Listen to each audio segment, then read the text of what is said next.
J'ai vu des gens foncer dans le mur pendant des mois avant de se rendre compte qu'ils allaient se lancer dans un marché où il n'y avait juste pas d'argent. Et du coup, ils ont perdu du temps, ils ont perdu de l'argent dans du développement, ils ont perdu de l'argent dans de la pseudo-communication pour au final, à la fin, se rendre compte d'une erreur qui est sans doute une des pires que je vois en business, et c'est de se lancer dans un business sans le confronter au marché. Je vais vous donner quelques exemples, comme ça vous allez bien comprendre mon point. Premier exemple avec l'affiliation, parce que c'est le business que je connais le mieux. Il y a beaucoup de gens qui veulent se lancer sur certaines niches et juste qui vont pas cibler les bons sujets, qui vont pas se rendre compte de s'il y a vraiment de l'argent ou pas à faire. Ils se prennent pour des génies en se disant « Waouh, j'ai trouvé une nouvelle niche de fou, il n'y a personne dessus ». Alors il y a des cas où c'est la réalité, parce qu'en fait vous êtes pionnier dans une niche et qu'il y a peu de concurrents qui se sont lancés. Il y a aussi des cas où il y a juste des marchés en fait, où il n'y a pas d'argent, quoi, et donc personne ne va vraiment bosser dessus. Comment je fais dans ce genre de situation pour me rendre compte de s'il y a un marché, pour me rendre compte de quel sujet traiter, qu'est-ce que les gens recherchent, comment je peux mieux leur vendre quelque chose, qu'est-ce que je peux leur vendre, et ainsi de suite. Moi, ce que j'aime faire, alors le premier, c'est tout simple, c'est d'espionner la concurrence. Ça, je vous explique juste après comment faire. Mais il y a le fait d'espionner la concurrence, pour moi, c'est le principal. Et sinon, il y a aussi juste de rechercher, en gros, de chercher où sont les potentiels clients et de regarder ce qu'ils disent. Il y a les groupes Facebook, il y a Reddit, il y a des commentaires sur des vidéos YouTube, tout simplement, Twitter, enfin X, des forums, LinkedIn. Qu'importe les sujets, vous allez par exemple voir, je sais pas, vous allez sur le Reddit musculation et vous allez voir des gens qui régulièrement parlent de choix de protéines, mais c'est quoi la différence entre la whey normale et la whey isolate et des trucs comme ça.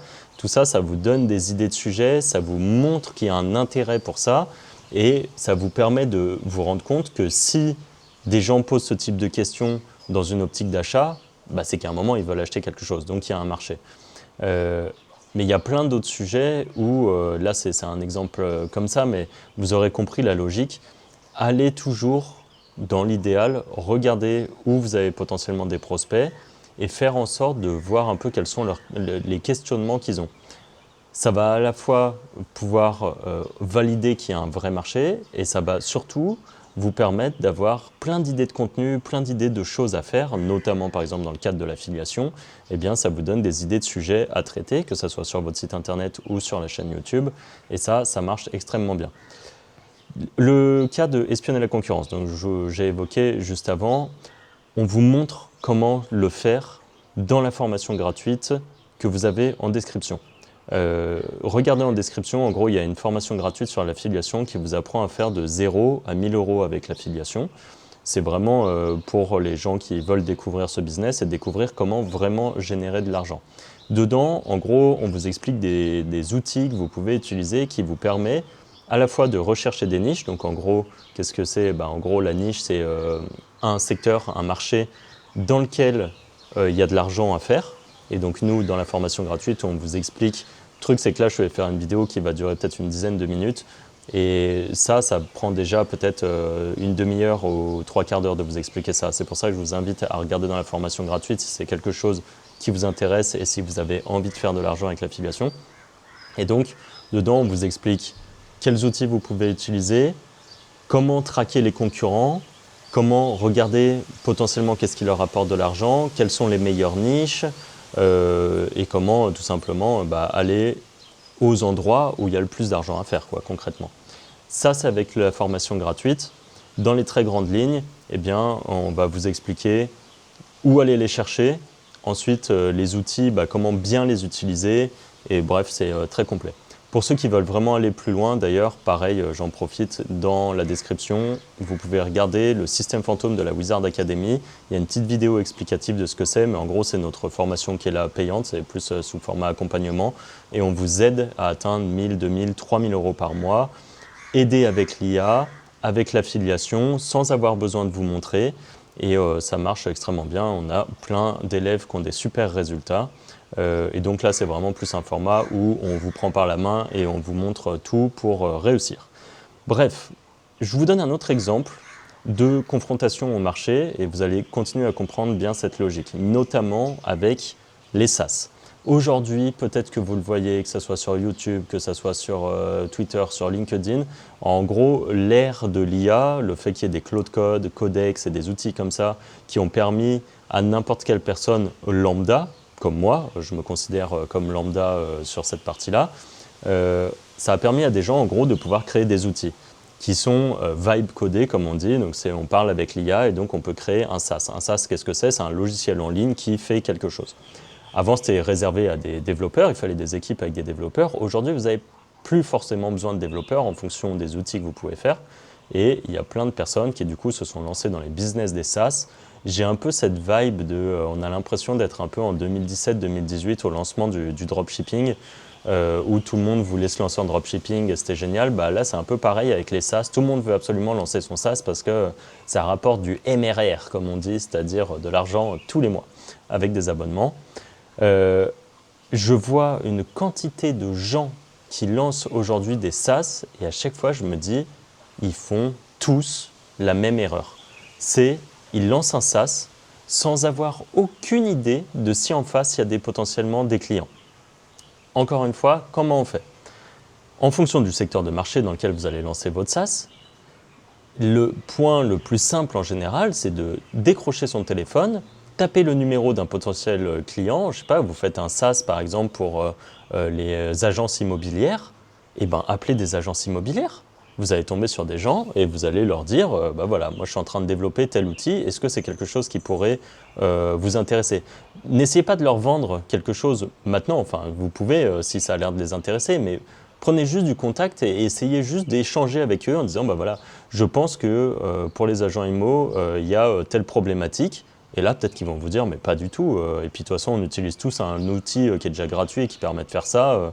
Et voilà. En fait, tout le monde a l'impression qu'avec des SaaS, que ça va révolutionner des choses, alors que parfois, pas du tout. Et parfois, si. Et parfois, vous allez tomber sur des gens, la première personne va vous dire non, c'est pas bien. La deuxième personne va vous dire non, c'est pas bien. La troisième personne va vous dire ah ouais, franchement, moi, je pourrais payer pour un outil comme ça. Et ben voilà. Appeler des clients, c'est sans doute le truc le plus dur à faire et pour autant un des plus importants. Et malheureusement, je trouve que peu de gens le font, alors que c'est primordial. Il y a aussi tout simplement le fait de faire un MVP. Donc un MVP, qu'est-ce que c'est? C'est un Minimum Valuable Product. Donc en gros, c'est un outil, c'est comme si, imaginez que vous voulez lancer un logiciel, et ben ça va être la version la plus simple et la plus basique de l'outil, avec une interface qui n'est pas ouf, avec rien qui sera bien fait, mais juste pour amorcer le truc, lancer quelque chose et voir déjà s'il y a des réactions. Et en fait, vous lancez un MVP, qui ne va pas vous prendre beaucoup de temps à faire, qui ne va pas vous demander beaucoup d'argent. Le but, c'est que vraiment, avec très peu de ressources, vous lanciez quelque chose. Et là, vous allez contacter des potentiels utilisateurs et vous allez faire ce qui est une bêta-test ou une alpha-test. Donc, c'est vraiment, vous allez faire en sorte d'avoir des premiers testeurs qui vont vous faire des retours. Et vous leur dites d'être le plus transparent, le plus honnête possible, de vous dire si c'est de la merde, dites-moi que c'est de la merde.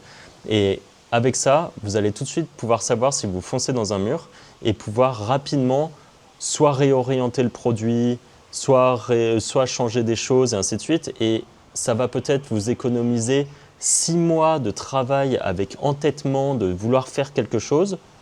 Et à part si vous êtes un génie incompris et que personne ne comprend, mais qu'en fait peut-être que vous avez un outil révolutionnaire, c'est tout à fait possible. Hein. Mais dans 99% des cas, si tout le monde vous dit que ce n'est pas une bonne idée, il y a des chances que ce ne soit pas une bonne idée. Surtout si c'est des gens qui sont déjà dans le business, si c'est des gens qui ont par exemple déjà des SaaS, si c'est des gens qui ont déjà quelque chose. Encore une fois, ça c'est une façon de faire. Vous avez encore, comme je le disais, pour la version affiliation, eh bien, vous pouvez aussi regarder ce qui se dit sur Twitter, ce qui se dit sur LinkedIn, Reddit, partout où il y a de la traction, des forums, qu'importe. Vous pouvez même tester des formats organiques. Vous-même, vous allez écrire des posts sur LinkedIn et vous pouvez essayer de faire des petits posts un peu en mode bait, donc un peu des trucs un peu putaclic par exemple en disant, je sais pas moi, oh, ça serait dingue si quelqu'un créait un outil qui fait ça, ça, ça, ça, ça. Et puis vous le faites sur un mois, tous les jours vous publiez des contenus comme ça sur Twitter et sur LinkedIn. Et soit c'est un peu vide, personne ne répond vraiment, vous dites ok, bon, ça fait pas trop réfléchir les gens. Soit il y a plein de gens qui disent ah mais c'est ouf, mais moi aussi j'ai le même problème, j'avoue que ça serait trop bien d'avoir un outil qui fait ça. Ben ça vous met la puce à l'oreille. D'ailleurs, parfois vous allez regarder sur Twitter, moi le nombre de fois, il y a des tonnes d'idées de SaaS en fait. Il y a plein de gens qui vont donner des micro-problématiques et il y a plein de gens qui vont répondre en disant ah ouais c'est dingue quand même qu'en 2026 personne n'ait trouvé une solution à ça. Ben, peut-être que vous l'avez là, votre idée de business. Tout ça, c'est tout des choses où il est indispensable de confronter son idée au marché. Et je force là-dessus parce que quasi au quotidien, je vois des gens foncer dans le mur. Vraiment, mais des proches à moi ou parfois des personnes que je vois sur Twitter, sur LinkedIn et qui... C'est triste, ça se voit et parfois même il y a des gens qui leur disent mais t'es sûr de ce que tu fais et tout? Oui, oui, oui, je suis sûr, je sais ce que je fais, mais du coup t'as déjà parlé avec des potentiels clients? Ah bah non, je le ferai plus tard quand j'aurai déjà avancé sur mon produit. Pour moi ça c'est le fonctionnement inverse de ce qu'il faut faire. D'abord vous parlez avec des clients, d'abord vous récoltez de la data sur qu'est-ce qu'ils attendent vraiment. Enfin, avec pas encore des clients, mais avec des potentiels clients, des prospects, des gens qui sont au moins dans le secteur, vous récupérez le plus d'informations et seulement quand vous avez toute cette information, vous construisez quelque chose. Et l'idéal de l'idéal quand vous le pouvez, c'est de faire des préventes. Ça, c'est quelque chose qui est peu fait et qui se fait par exemple un petit peu dans le monde de l'infoproduit. Quand il y a des gens qui débarquent avec des infoproduits qui changent un petit peu de ce qui se fait et puis surtout pour être sûr d'avoir des clients parce que construire une formation, quand vous regardez des gens sur Internet comme moi par exemple avec les Wizards, que je vous parle de la formation gratuite, que je vous parle de la Wizard Academy, mais avant de faire ça, on a fait 1 an de podcast avec plein de gens qui en commentaire nous disaient mais s'il vous plaît faites une formation. Nous à la base on a lancé le podcast, on n'avait pas du tout prévu de vendre quoi que ce soit en fait. Mais à force d'avoir des gens qui nous demandent, eh ben, on a fait une formation. Mais du coup on avait déjà de la demande. On n'a pas fait le sens inverse, à d'abord se dire « Ok, on va créer toute une formation et après on va lancer un podcast ». Parce que tourner la formation, juste pour que vous vous rendiez compte, on a pris un été entier à faire quasi que ça, du matin au soir, à tourner des vidéos, c'est fatigant. Personne ne se rend vraiment compte de cette partie de l'infoproduit. Vous, tout ce que vous voyez, c'est des gens qui se filment comme là que je suis en train de faire et qui vendent un truc. Mais ce truc qu'on vend, ça a pris du temps. D'ailleurs, on a une communauté Discord dans laquelle les gens posent des questions, on doit leur répondre au quotidien et ça fait partie du business, c'est normal, mais il y a plein de choses qui sont en construction et nous, on a construit ça. Et ben, c'est faire un fonctionnement de pré-vente pour des gens qui n'ont pas encore la traction qu'on avait, nous, grâce par exemple au podcast, c'est sans doute une meilleure façon, enfin c'est une façon de faire qui est très intéressante parce que dès que vous avez une toute petite communauté, mais qu'il n'y a pas encore trop de gens qui vous demandent fais un SaaS, fais une formation, fais tel truc, fais quelque chose, eh bien vous pouvez dire ok, j'ai envie de créer une formation sur tel sujet par exemple, ou j'ai envie de créer un SaaS sur tel sujet, je fais des préventes. Et en fait ce que vous allez faire, c'est que ces préventes, s'il n'y a pas de vente, eh ben, tant mieux, entre guillemets, ça vous aura montré que ça ne sert à rien de construire un produit autour de ça. S'il y a quelques ventes, mais vraiment pas beaucoup, et puis bon, vous sentez qu'il n'y a pas une énorme traction, vous remboursez les gens, terminez, vous faites rien. Et si vous avez plein de commandes, et ben là vous vous dites ok super, il y a un marché, le truc est lancé et je le construis en parallèle d'avoir mes préventes. Donc les préventes en général, les gens quand ils achètent des préventes, c'est parce que ça leur permet d'avoir un prix beaucoup plus bas, ça leur permet parfois d'avoir des features, des choses qu'ils auront à vie, alors que par exemple pour d'autres ça sera payant chaque mois. En gros, vous mettez bien les gens qui font des préventes, des early birds par exemple, vous leur faites un tarif défiant toute concurrence, mais au moins ça vous prouve qu'il y a quelque chose et qu'il y a un marché qui est présent.